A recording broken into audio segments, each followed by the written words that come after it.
Have you ever felt like something inside you is shifting, but you can't quite explain what it is? It's not that your life suddenly looks different on the outside, but internally there's this strange stirring, this quiet unease. You begin questioning things you used to accept without a second thought. Maybe you feel more sensitive, more emotionally raw, or even a bit disconnected from the world around you. You're not broken, you're waking up. It often starts subtly. A moment in nature takes your breath away. A conversation hits you deeper than expected. A sudden realization during an ordinary task brings tears to your eyes. These aren't coincidences. They're the first tremors of something profound, an inner call that's been waiting patiently for you to hear it. And once it begins, it doesn't let go. People think awakening should feel like a flash of enlightenment, like fireworks going off in your soul. But most of the time, it's far quieter. It's that knowing sense that something's missing, even when everything looks fine. It's the invisible pull to search deeper, to go inward, to question. And that questioning is sacred. It means your spirit is stirring from its sleep. When you start awakening, you may also feel uncomfortable in environments you once found normal. You notice how loud the world is, how distracted, how much noise we create just to avoid the silence. But you start craving that silence, that stillness. You begin to realize that peace isn't found in escaping your life. It's in finally facing it. Fully, honestly, without the mask. At first, you may resist it. You might try to push those feelings down to stay the same. But the truth is, once the soul begins to open, it won't close again. And even if the path ahead looks uncertain, there's something deep inside you that knows you were made for more than just surviving. You were made to wake up. And the moment you hear that quiet whisper within, the one saying, there is more, that's the beginning. Before awakening comes, there is often a collapse, a quiet crumbling of everything you thought you knew. Life begins to shake you, not out of cruelty, but out of necessity. The job that once defined you starts to feel empty. The relationships you clung to feel strained or even break apart. You may feel lost, overwhelmed, or even like you're falling apart. But what's actually happening is something much deeper. Your old self is dying, so that something more real can be born. This stage is uncomfortable, even painful. You might ask, why is everything going wrong? Or, why does nothing make sense anymore? But these aren't signs of failure. They're signs of disintegration, the shedding of illusions that can no longer carry you forward. You see, before the soul awakens, the ego tightens its grip. It tries to hold on to the familiar, even if the familiar has become unbearable. That's why this period can feel so dark. It's like walking through fog with no map. You might isolate yourself. You might feel like nobody understands you.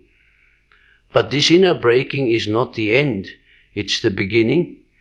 You are being emptied out, not to be destroyed, but to be restructured. And it's in this emptiness, in this sacred disorientation, that the true awakening begins to take root. Suffering often opens the door. It humbles us, softens us. It forces us to confront the parts of ourselves we've ignored or denied. And strangely, the pain becomes a teacher. It strips away what's false. It clears space for clarity, for truth, for depth. Without that chaos, without that breaking down, there will be no room for the real self to emerge. You may not see it at first, But in hindsight, you realized that breakdown was a breakthrough in disguise.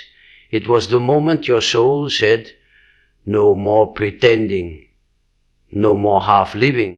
Let's begin again. And so, if you feel like everything is falling apart, maybe it is. But only so something more honest, more awake can rise in its place.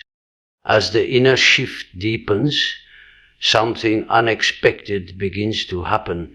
You start caring less about things that used to consume you. The status, the chase, the constant need to prove yourself, all of it begins to lose its grip. Atomization, it's not that you suddenly reject the world, but your relationship to it changes. You see more clearly what matters and what doesn't. You begin to value truth over comfort, growth over approval, a connection over competition. The clothes you wear, the titles you hold, the roles you play, they begin to feel like costumes you no longer wish to keep putting on. And the more you wake up, the more you crave alignment. You want your outer life to match your inner life. You want your days to reflect your values, not just your habits. This is when people around you may start to notice something different. You've changed, they say, and they're right. But what they often mean is, you're no longer who I expected you to be. You're not as easily influenced. You're no longer motivated by what once drove you. That's not rebellion, that's realignment. Your priorities are rearranging themselves according to a deeper order. You may start choosing solitude over shallow socializing, simplicity over excess, purpose over popularity. It doesn't make you superior. It just means your inner compass is turning toward truth, and that truth is beginning to guide your decisions. What once seemed urgent now feels empty. What once seemed optional, like peace, honesty, depth, now feels essential. And you begin to realize that success isn't how high you climb, but how deeply you live. You realize that love isn't possession, but presence. You understand that joy isn't something to chase. It's something you uncover when the noise quiets and the masks drop. This shift in values isn't something you force. It unfolds naturally like the seasons. And just like autumn lets go of what no longer serves the tree, awakening invites you to let go of what no longer serves your soul.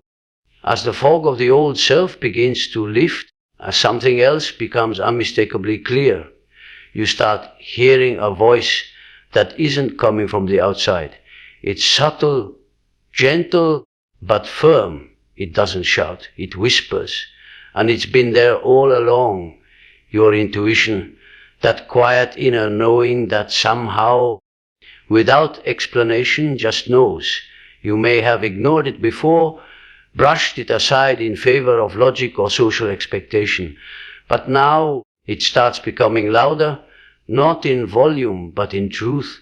You begin to notice patterns, synchronicities, little moments that feel too perfectly timed to be coincidence. A stranger says the exact thing you needed to hear. A book falls off a shelf and it speaks to your current struggle. A thought appears in your mind and later life confirms it. These aren't random. They are the language of the deeper self, finally being understood. And in that deepening awareness, you start trusting yourself in ways you never have. Not in a reckless or arrogant way, but in a grounded, quiet confidence that doesn't need to justify itself. You start checking in with your body, your energy, your atomizations. Because now you understand they're not obstacles to logic. They're messages from something far wiser than your thinking mind. This is the moment you realize your soul is fluent in intuition. It doesn't always give explanations, it gives direction. And the more you listen, the more you're guided, not by fear or obligation, but by resonance. You stop needing every answer to be proven first. Atomization, you feel your way forward. You sense when something aligns and when it doesn't. You recognize when you're contracting and when you're expanding. And that awareness changes everything. Even your senses begin to sharpen. You might feel more affected by energy, by the emotions of others, by beauty in everyday places. Music moves you more deeply. Silence becomes more nourishing. You're no longer just seeing the surface. You're feeling the truth beneath it. And from that place, decision-making transforms. Life stops being a checklist of shoulds and becomes a compass guided by what feels whole, what feels real. There's a strange paradox that unfolds during a spiritual awakening. On one hand, you begin to feel more isolated than ever. The things you used to talk about with friends now feel shallow. The conversations that once filled your time now feel empty. You might try to explain what you're experiencing, but words fall short and people just look at you with confusion or polite disinterest. And so you retreat, not out of bitterness, but because solitude starts to feel more honest than small talk. And yet, in that solitude, something unexpected happens. You begin to feel connected, not to the usual social structures, but to something vast, quiet and steady. You step outside and feel the wind, and for a moment it feels like it knows you. You sit in silence and sense a presence, not of another person, but of life itself listening. You begin to understand that connection doesn't always require words or company. Sometimes the deepest connection happens in stillness. You feel it in nature, in art, in music, in the space between breaths. It's not the kind of connection that demands attention. It simply is. A sense of belonging that doesn't depend on fitting in. A love that doesn't need to be earned. It's as if the universe itself is reminding you you're part of this. You always have been. At the same time, you may grieve the friendships and relationships that no longer feel aligned. It hurts to outgrow people, to recognize that you're walking a path they might not understand.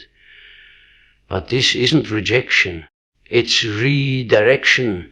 As you change, so does your frequency. And not everyone is meant to come with you. That's why the feeling of being alone isn't a punishment. It's a recalibration. It's the space you need to become who you really are, not who you've been expected to be. And yes, the road can feel lonely. But what you're walking toward is a deeper form of connection, one built on truth, resonance, and shared presence, not performance. Eventually, you begin to attract new people, new conversations, new experiences. Ones that meet you where you've arrived, but first the silence teaches you to meet yourself. As the layers continue to fall away, something unexpected begins to rise, not from the outside but from deep within. It isn't a grand announcement, it's more like a quiet, undeniable pull, a sense that you are meant to live with intention. That your life is no longer about surviving, performing, or pleasing. It's about serving. Not in a forced, self-sacrificial way, automation, but in a way that feels aligned with you truly are. You begin to realize that all the pain you've been through wasn't meaningless. The losses, the questions, the breaking down, it all had a purpose. It softened you. It cleared space.